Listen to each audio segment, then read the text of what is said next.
اللہ اکبر اللہ اکبر۔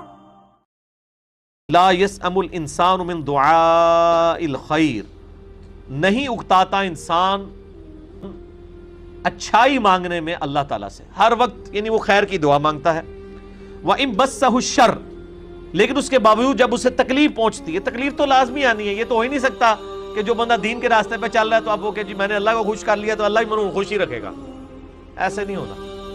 وَلَنَبْلُوَنَّكُمْ بِشَيْءٍ مِّنَ الْخَوْفِ وَالْجُوعِ وَنَقْصٍ مِّنَ الْأَمْوَالِ وَالْأَنفُسِ وَالثَّمَرَاتِ، ہم ضرور بالضرور تمہیں آزمائیں گے تھوڑے سے خوف سے، بھوک سے، جان اور مال کے نقصان سے، پھر ہم دیکھیں گے کون صبر کرنے والے ہیں۔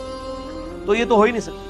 تو اللہ تعالیٰ مطلب جب ہم تکلیف ڈالتے ہیں فَيَئُوسٌ قُنُوطٌ، اس کے بعد وہ بالکل مایوس اور نا امید ہو جاتا ہے۔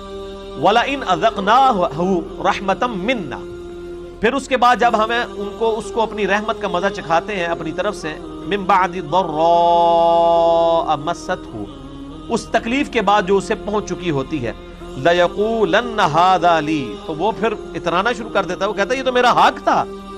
وَمَا أَظُنُّ السَّاعَةَ قَائِمَةً، میرا کوئی خیال نہیں ہے کہ کوئی قیامت قائم ہوگی۔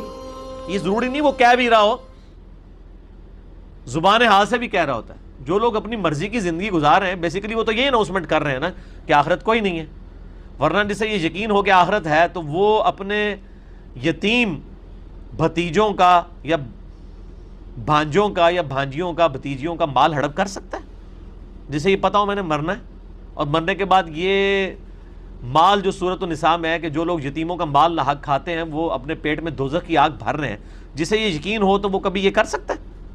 ناٹ ایٹ آل، کبھی نہیں کر سکتا، سوچ بھی نہیں سکتا۔ وَلَئِن رُجِعْتُ، اور اگر میں اللہ کے پاس چلا بھی گیا، اِلَىٰ رَبِّی، اپنے رب کے پاس، إِنَّ لِي عِندَهُ لَلْحُسْنَىٰ، تو وہاں بھی میرے لیے اکرام ہی ہوگا۔ وہ کہے گا ادھر بھی تو دیکھیں نا اللہ نے مجھے اتنا نوازا ہے، ادھر بھی آخرت میری ہوگی۔ یہ نہیں ہو سکتا میرے بھائی۔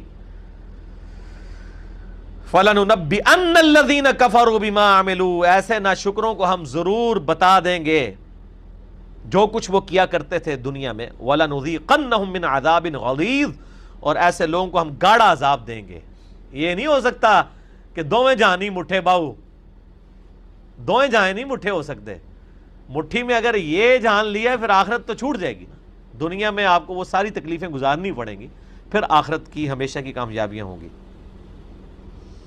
وَإِذَا أَنْعَمْنَا عَلَى الْإِنسَانِ أَعْرَضَ وَنَأَىٰ بِجَانِبِهِ، اور جب ہم احسان فرماتے ہیں انسان پر تو وہ روگردانی کر لیتا ہے، پہلو تہی کرتا ہے ہم سے۔ وَإِذَا مَسَّهُ الشَّرُّ، اور جب اسے تکلیف پہنچتی ہے، فَذُو دُعَاءٍ عَرِيضٍ، اور لمبی چوڑی وہ دعائیں کرنا شروع کرتے ہیں۔ یہ دنیا میں بھی ہم دیکھتے ہیں، کئی لوگوں کو دیکھتے ہیں جب ان کے اوپر تکلیف آتی ہے تو تسبیح انہوں نے ہاتھ میں پکڑ لی ہوتی ہے، مسجد کے چکر شروع ہو جاتے ہیں، اور ایسے چکر ان کو چڑھتے ہیں کہ جو بیچارے سالوں سے نمازیں پڑھ رہے ہوتے ہیں وہ بھی ان کے سامنے اپنے آپ کو نیچا فیل کر رہے ہوتے ہیں، یار تو پتہ نہیں کوئی کیڑا کوئی مسئلہ ہو گیا ہے اور کتنا ہے مطلب اس کو اللہ تعالیٰ نے نواز دیا، اور جیسے ہی ان کا معاملہ سیدھا ہوتا ہے دوبارہ مسجد کا رخ نہیں کرتے۔